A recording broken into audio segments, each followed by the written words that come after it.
a violent vertical edge setter. We competing today. I see some gas off the edge. Give that mindset to put your shoulder on somebody. Dig, drop, you're finished. Hey, first down. This is weird, kid. Worse than that side.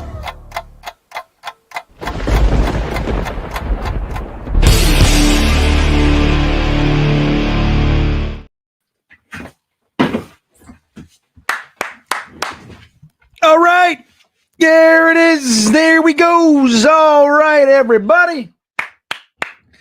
GreenBean here for the After Hours Jets Fest, where we talk about all kinds of fun stuff, including, if you can believe this, the New York Jets. It's been an interesting week. We have seen a lot of calming down, right? We've done a lot. We had a lot to discuss. We had a lot to argue about. Will it be Mike Vrabel, remember?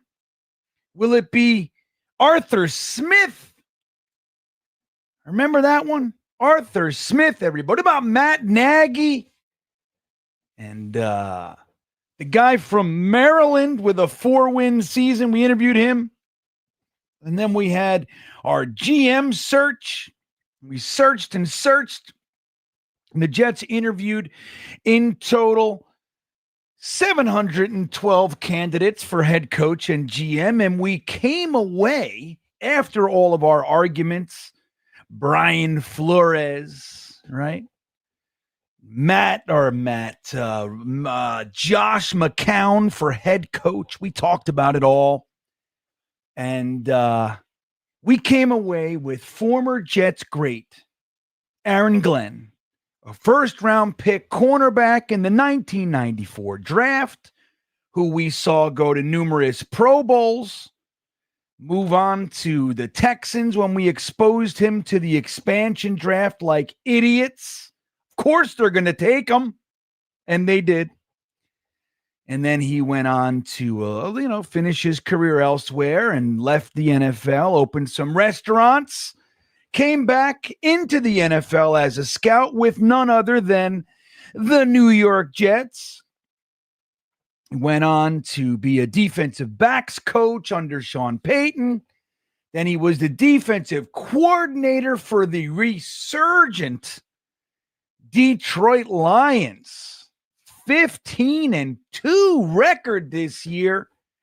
He had 5 starters on his defense injured this year, and I think it was 5 or 6 second string guys go down, and some others, depth and all that. 15-2 record, and the Jets said, you know what? Come back home. And in his introductory press conference, instead of being high on crystal methamphetamine and looking all over the place like a freak, he said a couple really neat things, one of which was we're the freaking New York Jets. We're built for this shit, which was nice.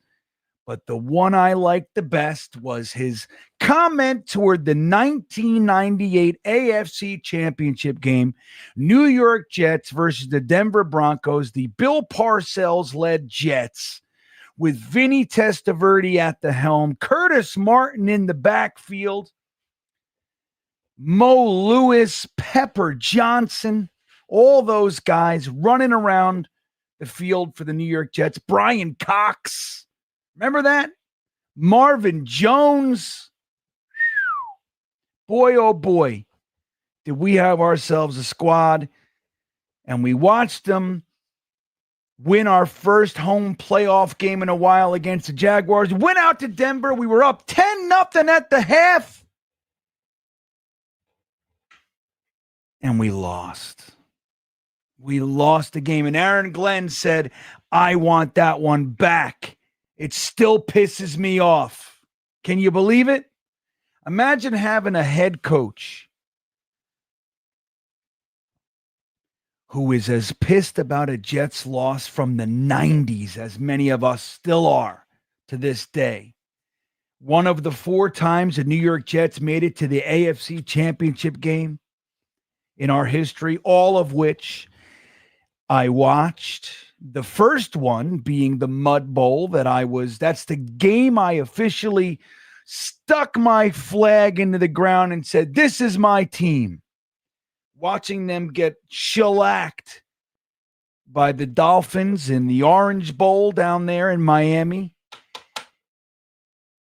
He's bringing some of that shit with him. One of the 4 AFC championship games just doesn't sit well with him. Loxley, that's the guy, Alan. Oh my God. Can you believe it? That we interviewed that guy? Hennessy wants to know, what are we talking about tonight? Well, it's up to you guys, really. I start it, but you guys send me where you wanted me to go.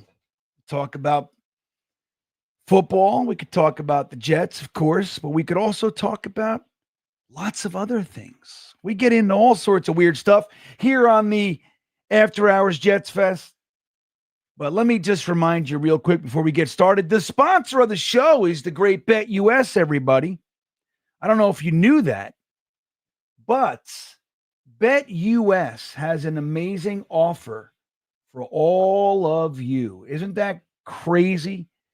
The offer is, all you have to do is when you go to Bet US, use the promo code YouTube150, and they're going to give you a 150% bonus on your first deposit up to $2,000. But that's not all. That will also get you a 125% bonus on your next 2 deposits, everybody.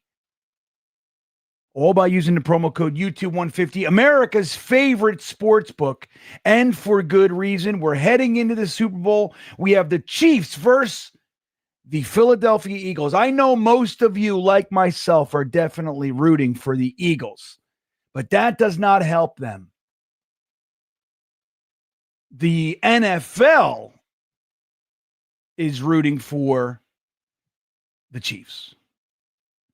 So you can go to Bet US, everybody. You can take advantage of this amazing offer. Look, I'm covering my whole face. Why did it do that? Covering my face. Let me see something here. If I do this, does it change? Nope. Let me see. No, it's not gonna do it. Style. Let me see. Nope, that doesn't help either. How about this? Nothing helps. YouTube 150. See if you can. Oh, there I am. I'm on the side. Little bear I am. I didn't see me. Hello. All you got to do is use that promo code and you can maybe make something out of this terrible Super Bowl that we're going to have. I hope the Eagles win, man. I really do, but I don't know if they're going to. But you can test your luck on more than football. Everything is there, from politics to swimming, on Bet US. Thank you to Bet US for hanging out with us this football season. Combing your beard while talking is G status. Right on. And that was my weird brush. I just saw that there. I got my beefy. I got my good brush. See, this is the good one. This is the beard comb. So you got the teeth. And then when you want to really get it tight, pull out any potential knots or make sure there's no crumbs, buddy. There's never crumbs in my beard. I hang out with bearded dudes all the time and we eat lunch or something. And I'm always saying to them, like, hey, like what? I'm like, dude, you got a beard. You got to know you can't bite into a cheesesteak with a beard and not be, attentive. You know there's cheese and sloppy shit all over your face. You got to know as a beardy. Right, Beefy? You got to know. So Hennessy wants to know who will be the starting quarterback of the New York Jets week 1. Let's do a poll. Let's see what you guys think about this one. We'll put up the obvious. A-Rod, Tyrod. Who else has a Rod in their name? We could throw them out there. Fields.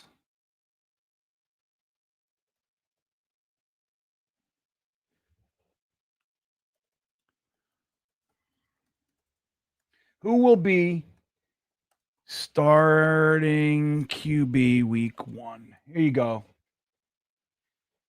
We got A-Rod, Tyrod, Justin Fields, or a rookie. What do you guys think?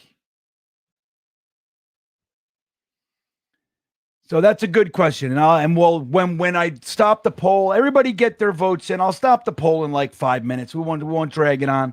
And then we'll talk about that question, Hennessy. But Brandon checking in says Eagles have a slight edge at talent, but that's about it. Well, they don't have an edge at quarterback. That's big, especially because the NFL does not let you touch Patrick Mahomes. And they have an uncanny ability of calling penalties when he throws an interception. So he doesn't ever throw those. Isn't that fun? So I don't know, man.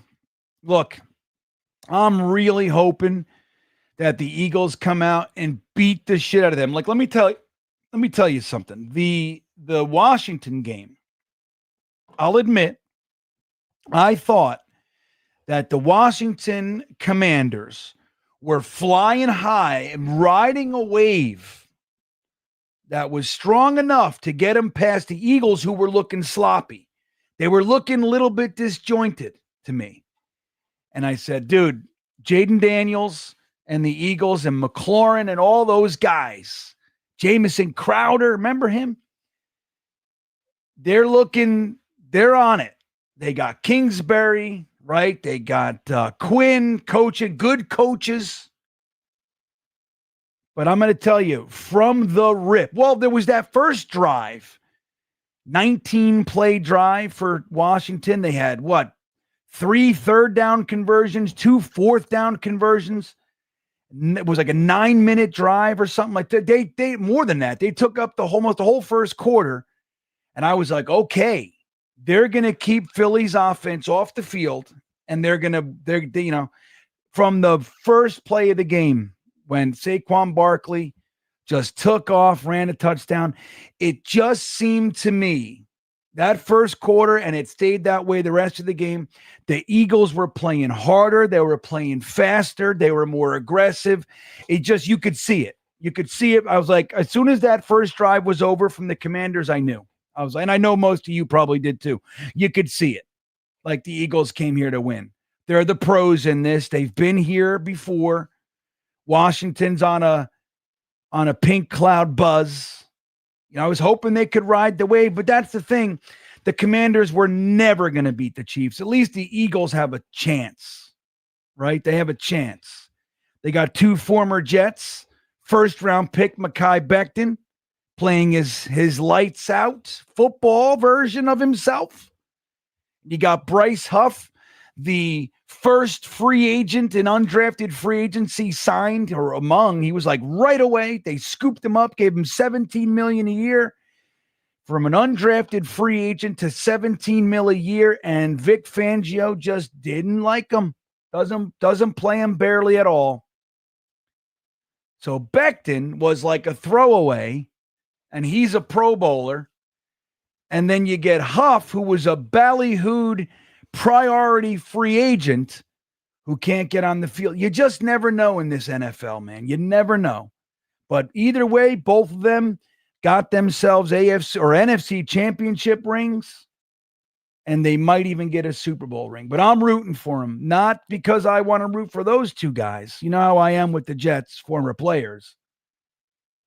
But I can't stand the Chiefs. There's no way the NFL, especially with Taylor Swift and all of her Swifties in attendance, there's no way the NFL is going to take away this opportunity for the NFL's first three-peat. It's just not happening.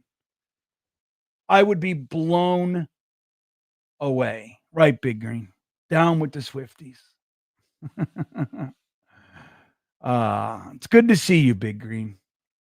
It's good to see everybody. JT's in here. He's excited. Aaron Glenn's first presser had me more fired up than I think I can get after what we just went through. I know, you know what? We needed it. But here's the funny thing, Jay, is that the Jets, and I've been saying this for years, and I said it a lot this year, the Jets aren't really a football team. The Jets, like with Jaime and everybody, like they're built. This business is built not necessarily to win football games. Sure, they'll win if they can. But that's not the priority. The priority is what will keep this fan base engaged, purchasing tickets and merch, talking about the Jets the longest and the most fervently. That's their whole entire business model. And it's working. Like, look, when they go before the board or they go, their shareholders, whatever the hell it is, they present profits like almost no other NFL team does. He bought the team for $625 million. I think it was 25 years ago. It is worth $6.4 billion now. And we have sucked for the lion's share of that time. For the 15-year, what other business can you be a complete failure at for 15 years and still be raking in profits to the tunes that Woody is? What, you tell me, what business? Not pizzeria, not Chinese food. You suck for 15 years, you're shutting down. Not a bike shop, not an insurance firm.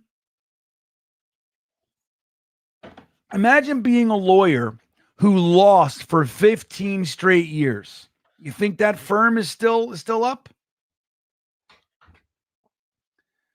Woody is, though. So that's their whole business model. You tell me what would get the Jets fans more excited. Doesn't matter if it's right or wrong. Josh McCown, Cliff Kingsbury, offense, Arthur Smith, who else was? Matt Nagy, whoever the offensive guys were, or Aaron Glenn. Even at the end, Brian Flores or Aaron Glenn. Who gets the Jets fans more engaged? Is it even a question? I don't think it is. Sodak checking in. Dude, the thought of Fields hurts. He's the black Zach Wilson. Well, and he's the guy that we could have taken and not had, that we could have traded back and gotten Justin Fields.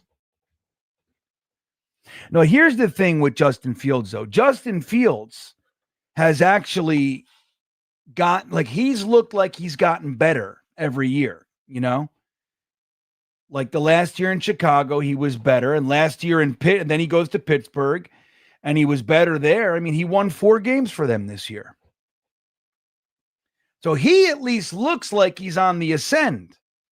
Maybe, whether or not he's great. I mean, I don't think anybody's saying that. I mean, somebody is, I'm sure. But, not the masses aren't necessary. And I'm certainly not saying that. But I think Justin Fields looks like he could be one of those guys that needed a few years. And he had a terrible situation. It's like what they say about Jets quarterbacks. They come in here, there's no offensive line to speak of. The coaching sucks. They're firing people. You know what I mean? So I don't know. I'm just saying. So let's end that. Everybody get their votes in. I'll leave it up for one more minute. Doug wanted Flores. Well, that was my guy too. And interestingly enough, for me, I wanted Flores from the rip. Like, it was my list was Vrabel and Flores at the top. And then there was Ben Johnson, of course. But he was like my offense guy, but I didn't really want another rookie. And I'll tell you, when Mike McCarthy got fired, he was a viable candidate too. Jets didn't even interview him. You know why? Because it wouldn't have met the Jets standards of getting the fan base fired up. Think about that. If Mike McCarthy was hired, and he could have been the best option, right? He had a 7-win season this year, but the 2 seasons before it, he was 12 wins. 12 wins in one bad year. It's got a Super Bowl victory. They always had winning records up there in Green Bay when he was up there.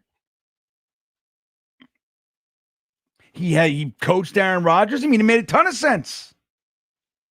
But would the Jets fans a two-time fired coach who just got thrown out of the Dallas Cowboys house. Do you think that would have fired Jets for some, but not like Aaron Glenn? Mike McCarthy would have had a very subdued intro presser. He would have talked a little bit of this and that and blah, blah, blah. But Jets fans would have been meh at best.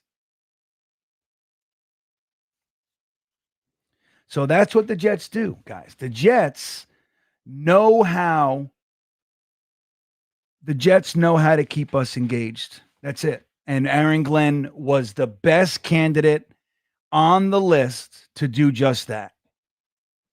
It's very simple.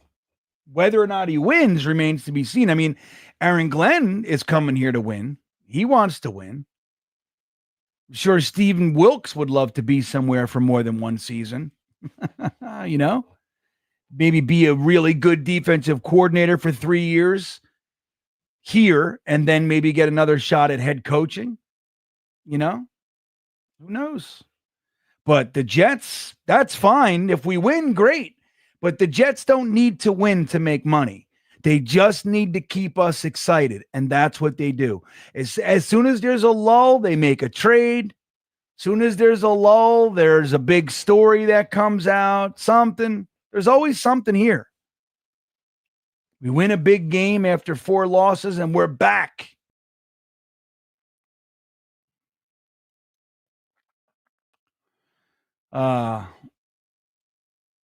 Let's see. Paris says, I suspect Bryce Huff will be better. Well, I mean, Bryce Huff is a badass. He's just not what Vic Fangio wanted. He wants an every down player. And Bryce Huff, who believed he wanted the chance to do it, and you can respect that. The Jets didn't think he was. But how about that story that came out and we don't know if it's true or not, but that Joe Douglas wanted to extend him and Woody nixed it. I mean, I don't know if that's true or not, but maybe. All right, let's end this poll so we could talk about Hennessy's question here. Who will be the starting quarterback week 1? Let's see. 62%, Hennessy, say A-Rod. 16% think it's going to be Tyrod. 13% think it'll be Justin Fields. That's a significant number. And 7% think it'll be a rookie of some sort. Jackson Dart. Milrow, maybe. What about yours?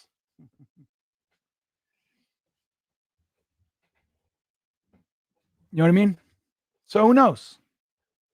I think it's going to be A-Rod too. I'd actually be surprised if the Jets don't bring him back. Aaron Glenn would be foolish. I mean, the real downside is it's not the play on the field. And he was not the Aaron Rodgers we expected.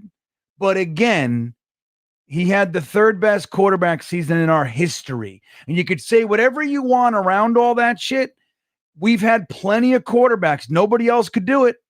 Only Joe Namath, Ryan Fitzpatrick, and Aaron Rodgers did what he did this year. That's it. So again, we had Vinny Testaverde, we had Chad Pennington, we had Ken O'Brien, we had Zach, we had Sam, we had Gino, we had all these guys. Mark Sanchez. Nobody could do it. So the only downside is the idea of like ripping the Band-Aid off, cleaning the house, right? They only really kept Sean Jefferson, right? They let everybody go. They let Middleton go, right? White Cotton, these coaches were considered good. Tony Oden, gone. Boyer, finally, which I think is the best move ever. Whatever he's done positively, dude, when you talk about the constants, right? You talk about the only common denominator is Woody. Not true. Fucking Boyer's been here the whole time we've been losing. That guy sucks. Get him out of here. Who knows if he's the bad energy or whatever. You know what I mean? He's never been a part of a winning season, not once. Get him out. So if you keep A-Rod, you have a rookie offensive coordinator. You got a less than stellar quarterback coach. Who knows what this guy is going to, I mean, I don't know.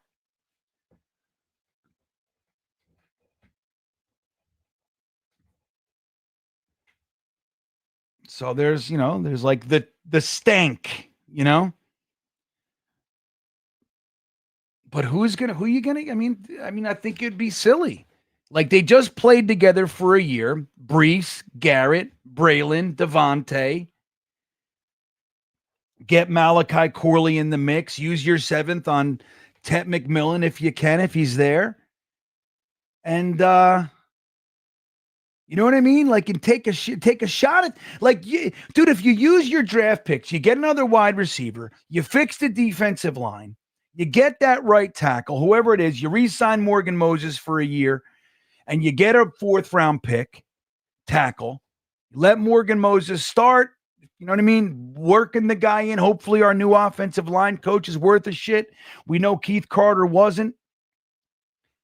And you run it back with this team, with this offense. You know what I'm saying? Like, we could actually win. There's more than enough ammo here. If you keep A-Rod and Devontae, you got Garrett Wilson, Brees Hall, Braylon Allen, Isaiah Davis.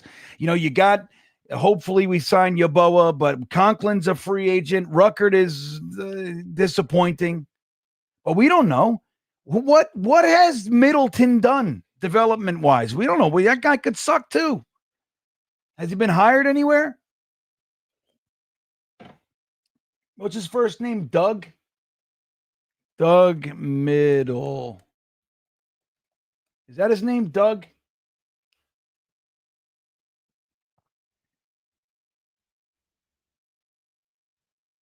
Let me see.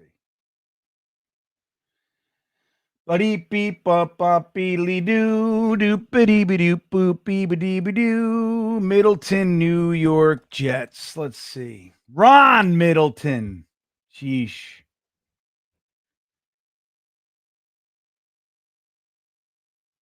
No, he's still out there. I mean, what has he done? Truly. Like we say guys like Ruckert and Yeboah, they're not developing like we'd like. What has he done? He's been the tight ends coach for the Tampa Bay Buccaneers when they sucked. He went to Alabama for 1 year, tight end special teams. He went to Duke for 4 years. I don't know what they were like then. Then he goes to the Jaguars, 2013 to 2020. So for 7 years, what was the Jaguars' record? Let me see. Jaguars record by year. Let's see.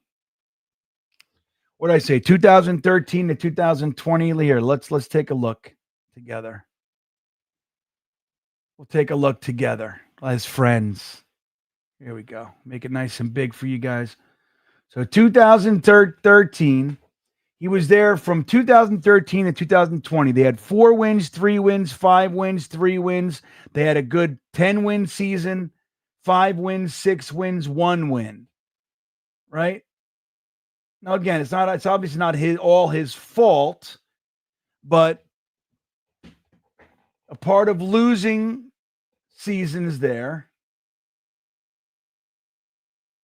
Wait. So here we go. So look, here's his career. So think about it. He had 7 years with the Jaguars, all losing seasons again, except one. The New York Jets, all losing seasons. What was he? He was the Tampa Bay coach from 2000. Let's see what Tampa Bay's Buccaneers record by year. Let's see. What year was that again? Shit. Fuck. What year was it? 2004 to 2006. So they were 5-11, 11-5, 4-12. So again, he's had 2 winning seasons since 2004 that he's been a part of 2 winning franchises. Again, now I'm not saying it's his fault or anything like, but what has he done? Have we seen any development from Ruckert? I mean, Yeboah's been around here for a minute, so he's developing. So you can maybe, but not enough to use him, I guess. Conklin was a commodity when we got him. You know, he's doing fine, but he's not lighting the world on fire. So what the fuck has he done? That's what I mean. Like, so we get rid of all these guys. So if you keep Aaron Rodgers, it like, you know, again, you can run it back and who knows how good the tight ends are. But there's the idea of the benefit being like, let's just get all the stink out of here. So Ron Weiss checking in. What's up, Ron? He says, GreenBean, do we have a date to watch for Aaron? I don't even know. Be honest with you. I mean, it's not going to go into, I mean, I would think they got to figure something out before the draft, right? Because you got to know what you're doing. You got to know if you're drafting if you need to draft a quarterback and all that sort of stuff. So the draft starts on April 24th. So what's today? February 4th. So you got March. You got 2.5 months until the draft. So I would say they don't have to, of course, but I think it would be wise to make that decision one way or the other before the draft.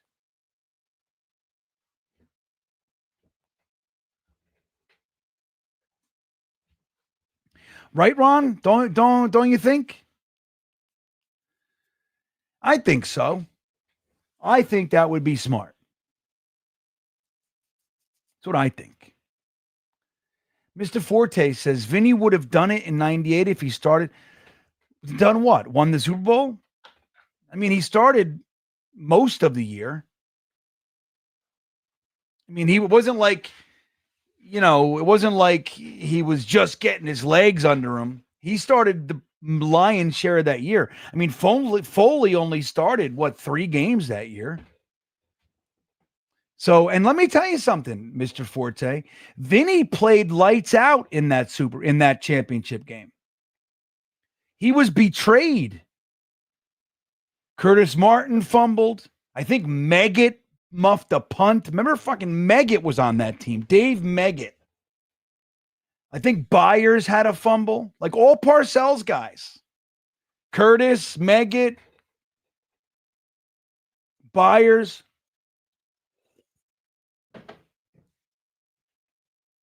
Vinny wasn't the problem. Vinny was known for like choking, right? Like Vinny, he threw the pick 6 at the exact wrong time. But he only had 7 interceptions that year. He had like 25 touchdowns or something like that and 7 interceptions. I could look right now. You want to look? Fine, I'll look. So let me see here. Vinny Testaverde in 1998 had 29 touchdowns and 7 interceptions. Yeah. 29, couldn't get to 30. 29. Now, couldn't get to 30 for us. So that game, he played well. Let me see if I can find, 1998 AFC Championship game box score. Let's see. Whoops. All right, here you go. Let's take a look. I've never looked at this before. Let's see what we got here. So remember, we were up 10-0 at the half. And we didn't score another point that year. That game. Oh, that's painful. See? Oh, right after the half. We were up 10-0 at one point. Then we let them score 20 fucking points. Look at this scoring. So Curtis Martin had a touchdown. And John Hall had that's it. I want to see the stats. Team stats. Where's the player stats? Vinny Testaverde. Look at this. Oh, yeah, he had 2 interceptions. I think one, like, it bounced off of somebody, though, or something like that. Maybe he didn't play. But 356 yards, no touchdowns, 64% completion rate. He did have the 2 interceptions, though. So I didn't remember that. So I was a little bit off on that one, guys. Throwing 2 picks, not good, Vinny. Look at that. Elway only had 173 yards. That was the Terrell Davis game. 32 rushes, 167 yards, and a touchdown. Curtis Martin, 13 rushing attempts for 14 yards with 1 touchdown and a fumble. Keith Byers with a fumble. He had 6. What do you have? He had no rushes, 6 targets, 3 receptions, and a fumble. Then Alex Van Dyke. That's what it was.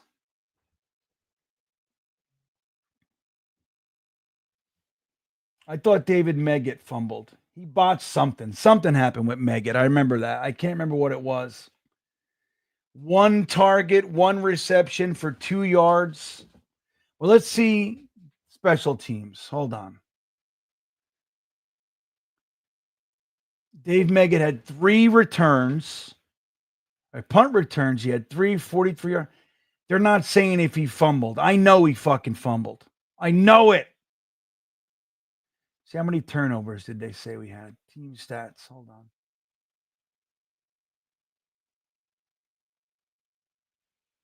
Okay, it's not going to tell us. And they had 1 fumble, 2 fumbles, but they didn't lose them. So look at that. We lost 3 that's why we lost, everybody. It wasn't like, think about it, 3 fumbles and 2 intercepts. That's 5 turnovers. Isn't that just like the Jets? What happened when Ryan Fitzpatrick went to, when we played the Bills, we were 10-5. What we need to do is win and we're in. And he threw, I think it was 5, wasn't it 4 or 5 interceptions? Fucking loser. Hey, Jeremy's into his house. Just want to say hi to Jeremy. Hi, Jeremy. KF101 checking in. What's up, buddy? He says, seems like Rodgers is too polarizing for Coach Glenn. Pat McAfee every week. I doubt if Aaron Rodgers would buy into a team first Parcells type squad. Yeah, I mean, I think he would. I think the buy-in wouldn't be too much of an issue. I don't know if he would have an issue because he's just going to, look, Aaron Rodgers is known for practicing hard and holding people to high standards. Like that's the whole red line thing, right? Like he's so meticulous that you need to do exactly what he wants or you're a failure to him. Remember we heard Randall Cobb said it in Hard Knocks. Like Aaron Rodgers doesn't like to throw interceptions. If he throws something to you and it bounces and goes in like it ends up being a pick, he ain't throwing it to you anymore. He's got to know that you can trust him, that he can trust you because he doesn't like to throw picks. And he doesn't. I mean, he threw 11, right, for us, which is on the higher side for him, but very good for us. 11 picks. Shit. Zach, Sammy, they threw more than 11 picks all the time. So, but I think the first part of your comment is kind of what I was fishing around for before. Like, it's that stuff. It's the kind of like, do you want this same air of, like you said, Pat McAfee every week? It's a long segment, so you can get him to say anything. If things are going wrong, like, if they're having a difficult time kind of getting everything together. Aaron Rodgers is out there talking shit. And then you got Rossini and everybody else who fucking hates him. They're writing articles. Like, you don't need all the noise. That's the downside. It's not what he's bringing on the field because he threw for 3,900 yards and 27 touchdowns. I mean, dude, we had 4 or 6 fourth quarter 1-score losses, and we had 3 losses directly because of the field goal kicker. Like, again, it's not like, oh, if we would have made it. No, the kicks that went up, and we're not talking about 60-yarders. We're talking about 34, 41 kicks that a good kicker, a regular average kicker should be making. And we missed 3 of them, like 3 games where that was the difference in the game. So Greg Zuerlein literally lost 3 games for us. So, like, you know what I mean? There's an argument to be made. But the problem is what you're talking about. And sometimes that's more. That's more of an issue. We just can't drag this team through that again. Especially for a guy, who's getting older, and he could regress a year and throw for less, be even less effective. So I don't know. I'm with you, KF. Swamp Ranger checking in. What's up, buddy? He says, watch Huff get the game-sealing sack after a Saquon touchdown led by an epic Becton block. One last kick in the nuts for us Jets fans for the 2024 season. Dude, that's more likely to happen than it doesn't. Except for the fact that the Eagles just can't beat the Chiefs. But there'll be a big, Huff will sack Mahomes and a fumble recovery. You know what I mean? The whole thing. He'll get in 4 plays and do that play. Just like McCole Hardman last year, right? The Jets, think about that. The Jets, the last 2 big swings we took at free agent wide receiver, big name wide receivers, McCole Hardman can't even make it through a season with us. He's got to go. Xavier Gibson pushed him off the roster. And then last year, we go out and we sign Mike Williams, Taylor ham sandwich thing, and everything was feeling good. He's a known commodity in the NFL. Not good enough for the Jets. Can't make it through one season. And that's why when you look at like a Malachi Corley and they're talking about him not being able to get in, it's like this is complete horseshit. Like, you see, these are proven guys. Maybe not what they once were. That's fine. But they're definitely good enough to be on the fucking New York Jets, and we can't coach them. Not good enough for us. It's like letting Codrington go for Gibson. Gibson has effectively pushed off McCole Hardman, Malachi Corley, and Codrington, who's a fantastic returner for the Bills. All for this little tiny fella named Gibson, who's done dick burgers for us. But yeah, I'm with you, Swamp Ranger. That's the way it goes. Right. It's funny. When I was looking, that's when I realized it wasn't Doug Curley. When I was looking up Doug Middleton, I'm like, oh, that was that's a player. Not Ron Middleton. So Paris says he respectfully disagrees about Rodgers. No way he'll be willing to learn a new playbook with a new offensive coordinator who's younger than him. He'll be a total distraction. I mean, I don't disagree with that. Now, whether or not he's willing is a different story. We don't know. I mean, he was grumbly when LaFleur came to Green Bay, but that's because that was his team. He's been there for 15 years at that point or whatever it was, 10 plus years.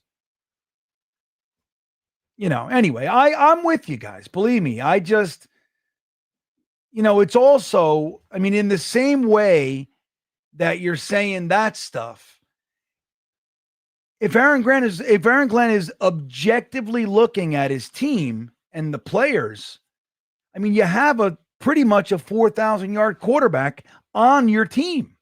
You talk to him about taking a pay cut, and he likely brings Devontae Adams with him, and they were humming at the end of the year. Granted, meaningless shit, right? But they were looking like the connection was back. Garrett Wilson got 1,100 yards, 100 catches. You know what I mean? Just saying. And that you now you have that year in the books as a unit. Look, man, things started to change for Aaron Rodgers when Tyron Smith fucking left the building. Let's be real here. Now, I'm not saying he was perfect, but dude, those first 6 weeks, or whatever it was, were brutal. He was getting killed. He was getting killed.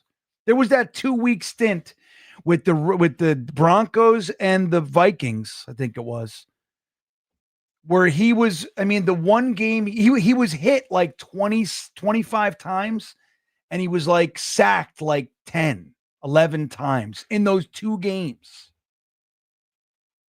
So, right? 10 times, I think he was sacked. You could correct me, but it's in that neighborhood. He was getting killed.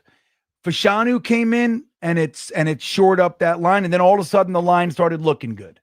And Aaron Rodgers was able to shake off some of that shell shock.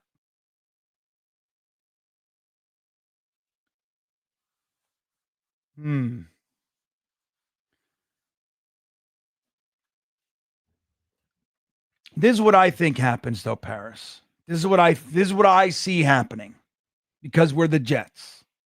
All right. I see the Jets separating from Aaron Rodgers, eating $49 million for the right for him not to play for us. Tom Brady is going to sign him. We're going to have traded a 3rd-round pick to the Raiders for Devontae Adams. He's going to be a free agent. We're going to cut him too. We're going to devoid years, whatever it is. He's going to go back to the Raiders. Tom Brady's going to woo him, say, come on back.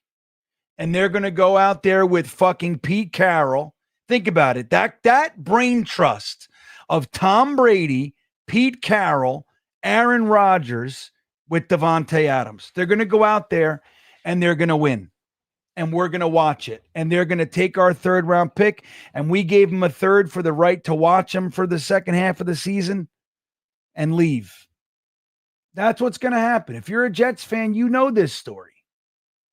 Mr. Forte, Bean, I was saying Vinny would. Oh, I'm sorry, my misunderstanding. You were saying he was going to throw for 4,000 yards and 30 touchdowns if he started the whole year. That is a very solid point. Forgive me, I stand corrected. I misunderstood, and you're right. I mean, shit. You don't think he could have thrown one more touchdown? What did he have? What did he have yardage-wise? Let me see. That year, he had 3,256 yards. So, if he played 3 more games, let me see how many. Let me see Glenn Foley real quick. For Glenn Foley, 1998, he started 3 games. He had 749 yards, 4 touchdowns, and 6 interceptions. It's crazy because in that, he looked good. But he got hurt bad. Parcells said, nope, sorry, kid. And in 1999, he went to the Seattle Seahawks. He started 1 game. He had 283 yards on 30 attempts, 18 completions, 2 touchdowns, no picks, 60% completion percentage. Well, yeah, so Vinny Testaverde needed 750 yards, right? Is that what it was? Yeah. 744 yards and 1 touchdown, and he would have did it. I think he could have did it too, buddy.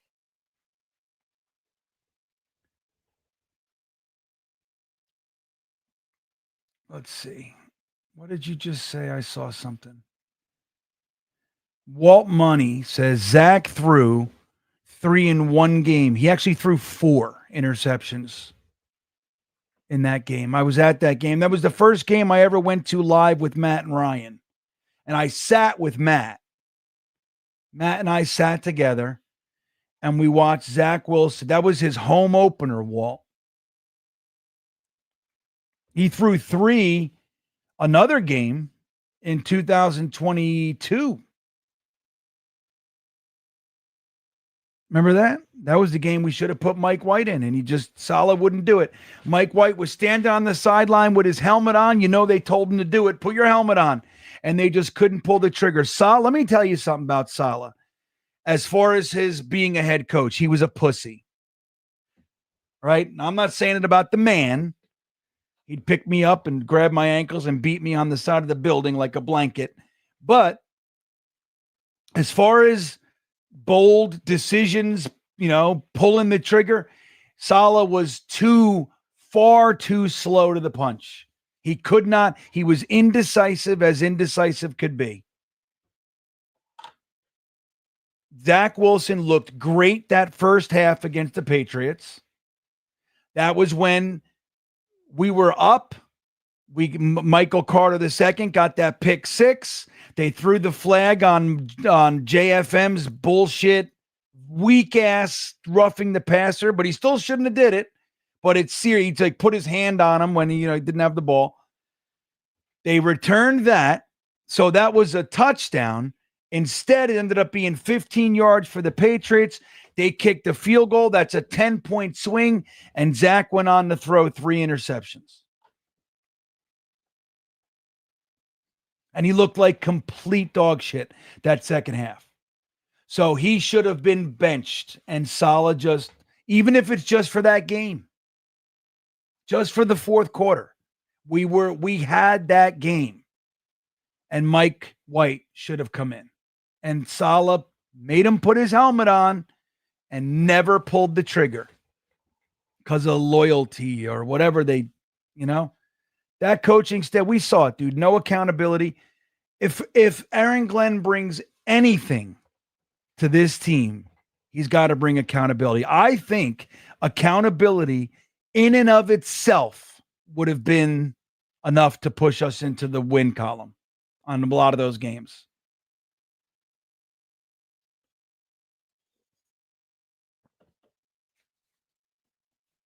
Terrible. Dante says, this team has made me so cynical. Hell yeah. Oh, my God. Right, Dante? Brutal. Wyatt, my buddy, checking in. What's up, man? Good to see you. Rodgers is the best quarterback option we have by far. The drama around him feels manufactured. Jordan Travis is the future. Draft a fat run stuffer. Sound like you've been hanging out with GreenBean. Well, that's the thing. As far as on the field, I agree. Aaron Rodgers is the best option. The drama around him might be manufactured, but it's there. It's real. It could be about fake shit, but it's real. It's happening. So that's the thing. He's a lightning rod. So it doesn't matter if it's real or not. It's really happening. And the players got to deal with it. And the team has to deal with it. And believe me, they're all over social media. These guys are young. They're sitting there at night doing this. They're looking. They see all the shit. They're just scrolling. Let me show you guys all my credit cards and shit. Wait, what was that?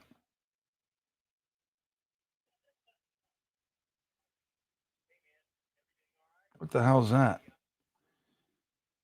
All right. So they see it, Wyatt. That's the thing. Doesn't matter if it's based in reality.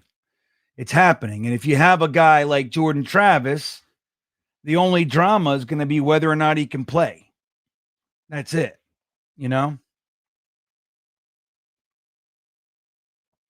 So I'm with you, but I'm not. But let me tell you, draft the fat run stuffer. That's what we need, but definitely not in the first 3 rounds. You don't need a fatty in the first 3. Wait till the 4th round. Let's look at the Jets picks. Ba-doop-bop, beep-bop, beep-a-dee-boo, doop-boop-ba-doop-bop, beep-a-da-ba-doo. Here we go. So here's the Jets draft picks this year, everybody. Okay. Can you see it? So, here we go. So, the Jets, is there any more down there? Okay. So the Jets have the 7th pick in the first round. We have the 42nd pick in the second round. We have way down here the 92nd pick in the third round. Then our fourth round is pretty good. We got the so day 3. 1, 2, 3, 4, 5, 6, 7. We have the 8th pick on day 3. That's exciting. So look, we have the 7th pick on day 1. We have the 10th pick on day 2. And then we have the 8th pick on day 3. So exciting way to, we got some fun to have.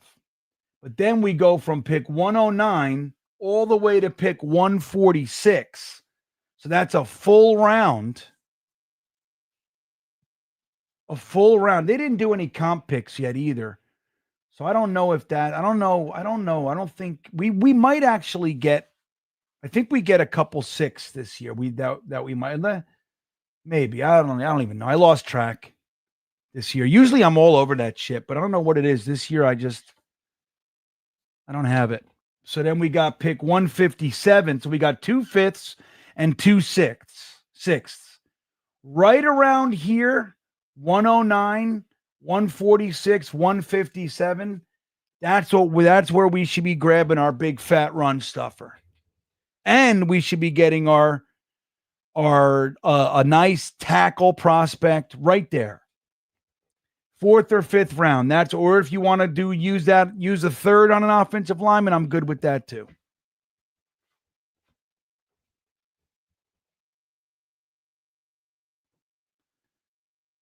Let's see, who's this? Dante checking back in. Thank you, Dante. He says, did Travis break his leg or dislocate his ankle? I tried reading up on it. It was conflicting. And does anybody know the nature of his setback? I think it was his knee. And let me see here. Let's take a look. It was a terrible injury. It was serious. It was more serious than all right, so here it is. Well, it just said it. Look, he suffered a fractured and dislocated ankle. Oh, man, I thought it was his knee. Hold on a second.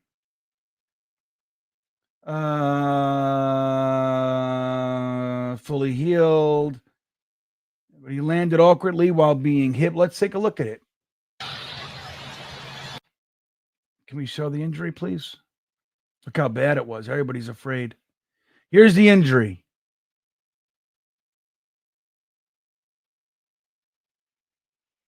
Ooh. Oh. You see that? Oh, let me make it bigger for you guys. Hold on a second. That's ugly. Look at this. Right here.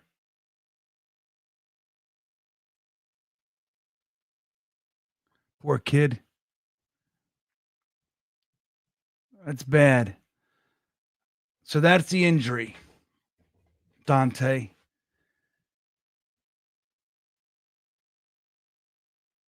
Dislocated and fractured ankle.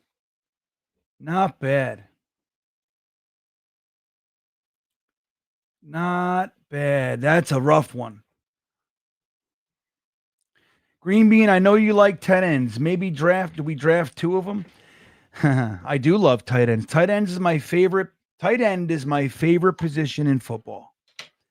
Followed directly by linebacker / safety. It can't really be a slash. I love me some defensive ends and all that shit too, but I love the tight end position because it's quite literally the 6th man on the offensive line. You got to be able to block. For my tight ends got to be able to block. But I do not like blocking tight ends solely. You know what I mean? I like a guy who can be the 6th man on the offensive line, in line, and can peel off, has good hands, and once the ball's in his hands, he don't think that a 5'10", 187-pound defensive back should be able to take him down. So he runs him over. That's what I like. I like tight ends that need 2, 3, 5 guys to tackle them. So I think we should draft one. It's a good tight end class. It's a good tight end class. But do we need to use our 7th pick on Tyler Warren? Maybe somebody would think it was Tony the GM. Tony the GM had a good comment earlier in the previous stream, the Jets panel on Talking Jets. He said the Bears might want to trade up. They're 2 spots behind us. They might want to trade up for the running back, Gianti. So if you could slide back a couple spots, pick up a 4th, like sliding back 2 spots from 7 to 9 can get you a 4th, maybe even a 3rd, depending if you let them know. But that's, they might want to move up for him. That's a good point. I don't know if they will or not, but they might. So somebody might, but I think it's going to be tough to get a team to move up with you. But if the board breaks a certain way, like a lot of guys are going to be gone, right? Like, and I don't think Tet McMillan's going to make it to us. That's the guy I want.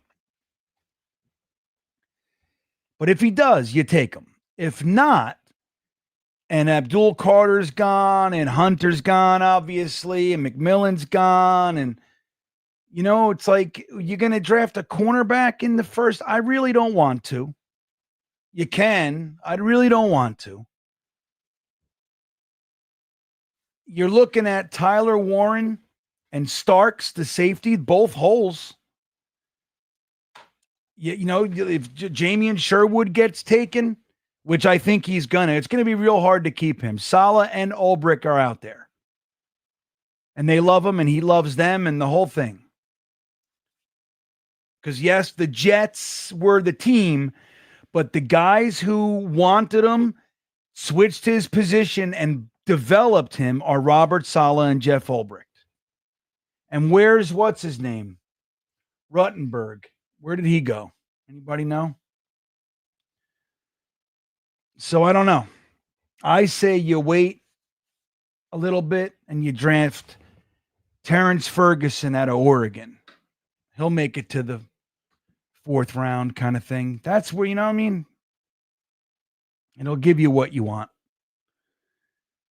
Rock and Rolla checking in. Becton is going to talk shit if they win. Dude, he's been talking shit the whole time. So, yeah, you're right.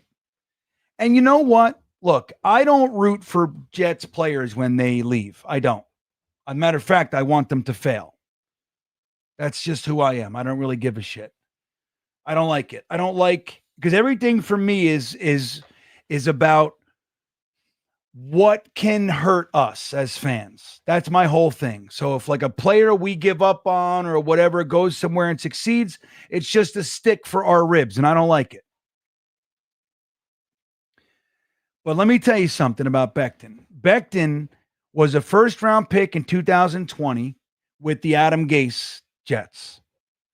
When Saleh got here, he never liked Becton. It was as clear as day. And they fucked with, whatever. And he had the injury and the whole dude. Becton was so good his rookie year. We loved him. Remember Mount Becton or Highway 77? We were doing all that shit. And now, granted, he got injured like week 1 in 2021. Remember that whole shit with his injury? He should be back by week 8, and then it was like week 10, then it was week 13, and whatever they were doing, it was weird. He ended up being out all year. Then the next year he came back, and he got hurt again. But remember, Becton was saying shit like, my knee is hurting, and they were making him play on it.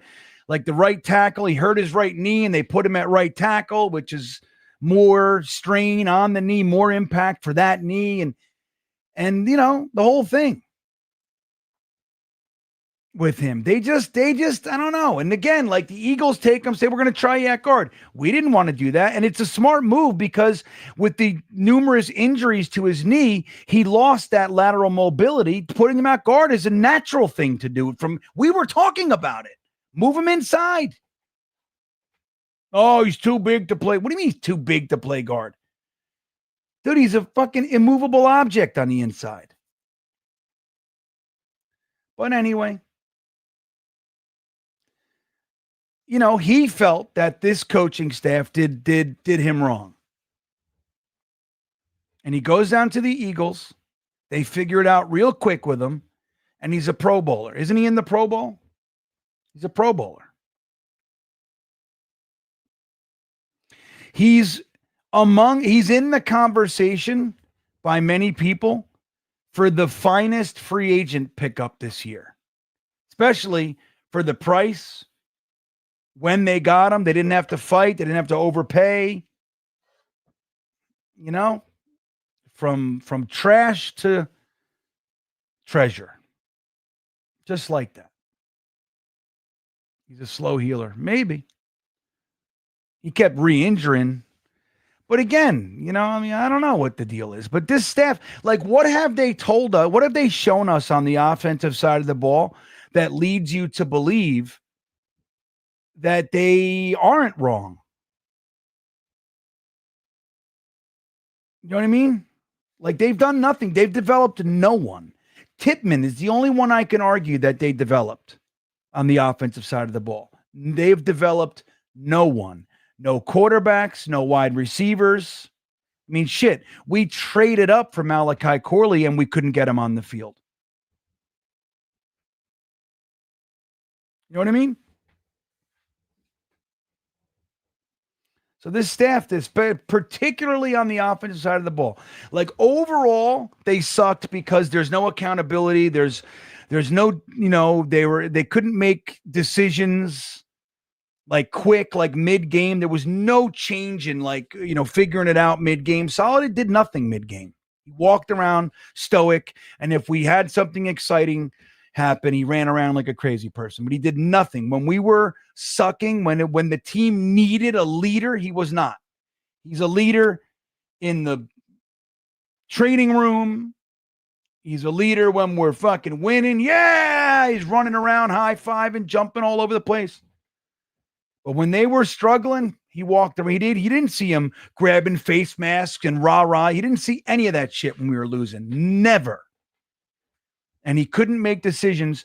But you can argue that he developed defense. Look, you got lots of guys on defense, whether you talk Quincy Williams, obviously Sherwood, lots of guys. Michael Carter, the second, lots of guys. But offensively, garbage. We couldn't coach anybody who came here as a big name free agent, big name-ish. We traded up for a wide receiver. They couldn't get him on the field. They fucking ruined Denzel Mims. Ruined him. He's the backup, and he's got to learn all three positions. Dude, we've been watching football our whole life.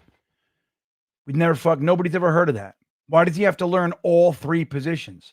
The guy does this, and this exceptionally well. Fucking do that. It's like Mike Williams. Mike Williams isn't an over-the-middle guy. Mike Williams is a contested catch deep ball guy. So use him. Why is he running routes over the middle? You know what I mean? This team, it's just, and they've developed no one. Carter Warren, Max Mitchell, any of the running backs we've had, Israel Abanikanda, gone 1 year. Why'd we take him? Elijah Moore, gone. Can't handle him either. You know what I mean? Xavier Gibson, they love. Why do they love this guy so much?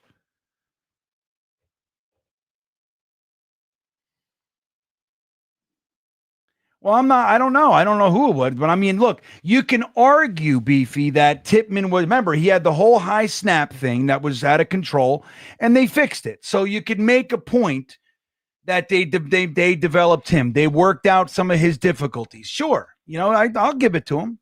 But he's like the one name. Can anybody think of anyone that we developed?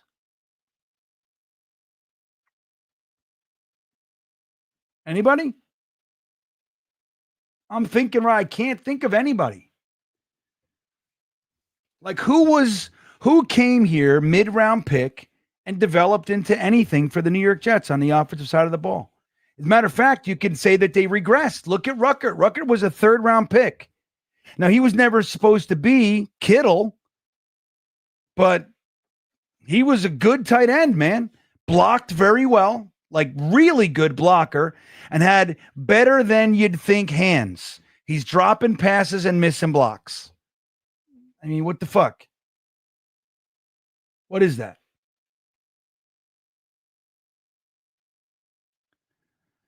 So I don't know. Ron checking in. Can we bring back the linebacker fear? Zach Thomas, Urlacher, Harris, Lamb? Right. That's what I'm saying. No, Quincy Williams is a badass. But getting like that's why, like, look, if you know, a lot of the big name, like the guy, you know, the Abdul Carters and Ted McMillans of the world are gone at 7. There's a case for linebacker or safety. We're going to need both, unless they re-sign Sherwood, which I don't think they're gonna. I hope they do, but I just feel it. Linebacker and safety are also two needs, and Wilkes' defense uses the safety. It's like, you know, like we haven't put anything into, so we have nothing back there. Chuck Clark is a free agent and toast. You got an undrafted free agent in Tony Adams. He's good for depth. Ashton Davis is a free agent and garbage. Right? I mean, he makes his plays, but he's a liability. Who else we got? Nobody.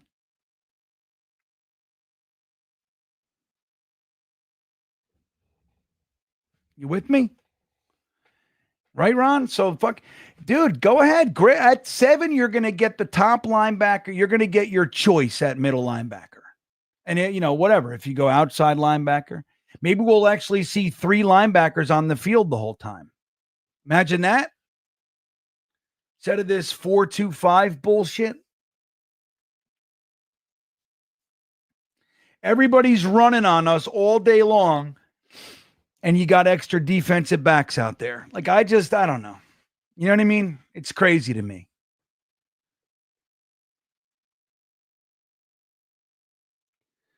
The whole draft needs to be defense. What about wide receiver? Especially if Aaron Rodgers and Devontae Adams go. Who do we got at receiver, Billy? I hear you. But think about it. We got Garrett Wilson, Malachi Corley, Xavier Gibson, Alan Lazard, who's getting cut.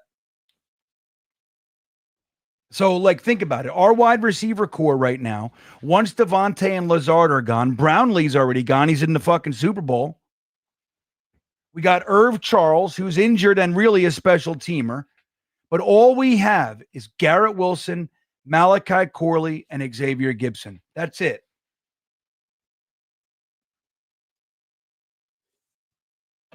Wide receiver is a need, and a big one. We need it. And we're not going to be able to draw anybody in here, whether it's Aaron Rodgers or not. If it's not Aaron Rodgers, we got no quarterback.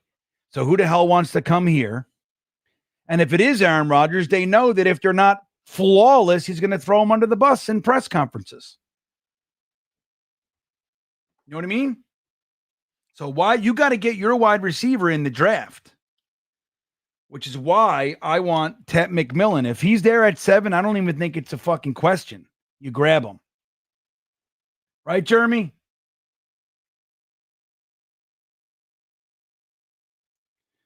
I like David. I liked McKnight.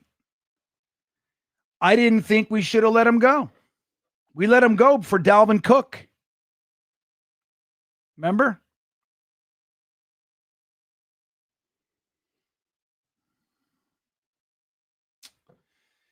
Oh, man. Yeah, I liked Bam Knight.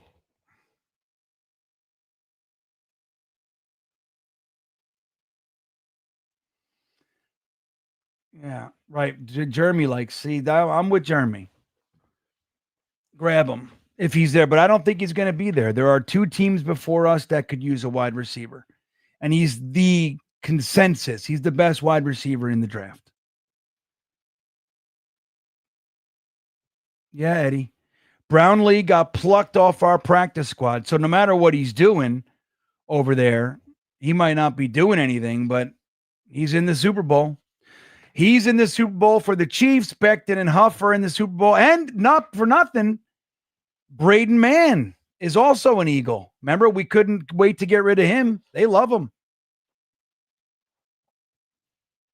Fucking Boyer, our great special teams coach. Now, Morstead's been great, so I don't have any real problems. But there's no argument that Braden Mann's going to be around longer. He's significantly younger. The Eagles love him. He's been there since. We cut him. They signed him. He's been there ever since. He's on winning teams, and he's in the Super Bowl. We couldn't wait to get rid of him. Remember? That's the thing. A lot of the time, guys, it's not the players. It's the coaches. Like, I'm glad Boyer's gone. I like that we got a Westhoff protege in the house.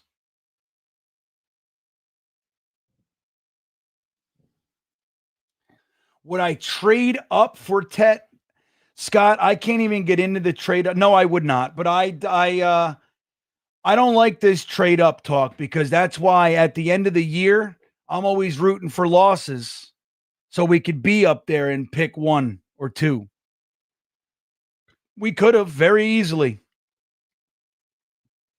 But no, we gotta be eliminated from the playoffs every year and then start winning games. That's what we fucking do every year. It's the most frustrating thing. And then here we are. We feel like we're like, look, last year, granted, I'm happy we got Fashanu, but we were trying to trade up for Romo Dunze. Like, you know what I mean? How about you just, as a team, as an organization, make it so that we don't fucking win games. Bench players that are going to help you win. Rest them. And you lose the last 3 games. You know what I mean? We do it every year, dude.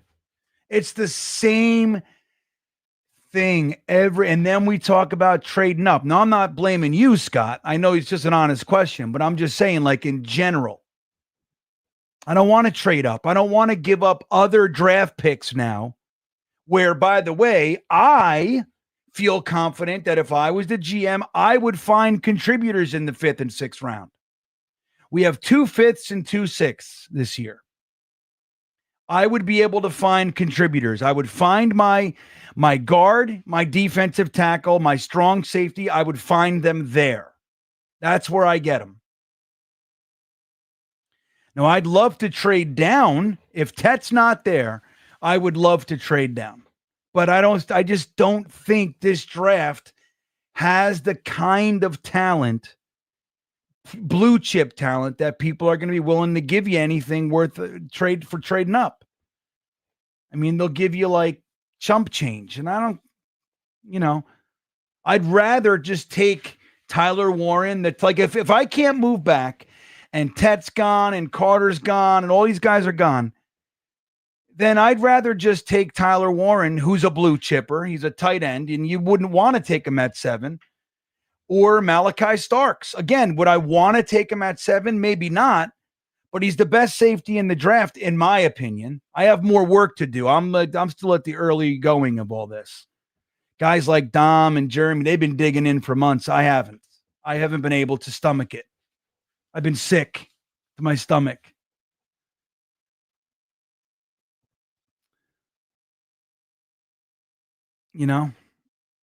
I've been sick to my stomach. So I haven't been able to do it. But I love Malachi Starks. If you take a look at him, if you haven't yet. So I would just do it. Like, if I can't trade back a little bit, and which I don't think is going to be easy, just do it. Just like it's a need. It's a need. Like, we need a good tight end because Conklin's going to be gone most likely. And then you got Ruckert, who's struggling at best. Yeboah, who's a free agent, who I think they should re-sign. I hope this new regime comes in and goes, dude, we want this guy. That's what I hope. But I don't hold my breath. So we need a tight end. We need a safety. If the premium positions are gone, you take a blue chipper, or you take the middle linebacker, Campbell. You're going to get choice. See, that's the thing. I don't believe that the tackles are good enough to use my 7th pick on them. So I think it's easy. If you're going to get your choice of the best safety, the best linebacker, or the best tight end, then you just do that. It's not what you want to use a top 10 pick on, but you at least get a blue chip prospect at a position of need. Right, Mitt? I hear you.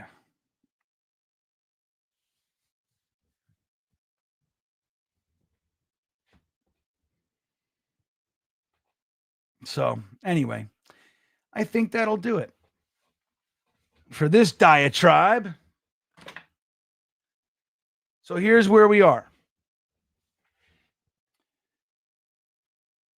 BetUS has a great offer. 150% bonus on your first deposit up to $2,000 just by using the promo code YouTube150, everybody.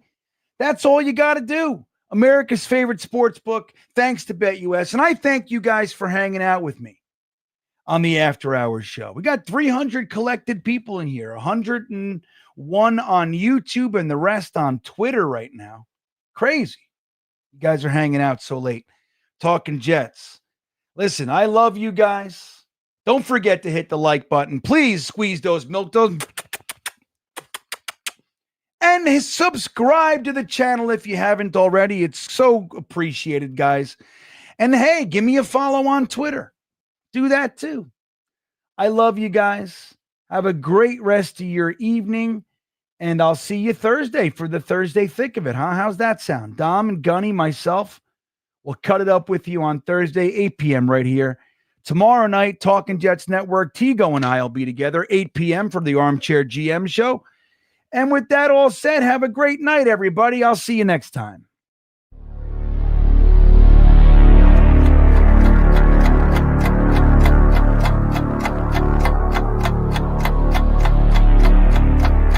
I think he's going to be day one, a violent vertical edge setter.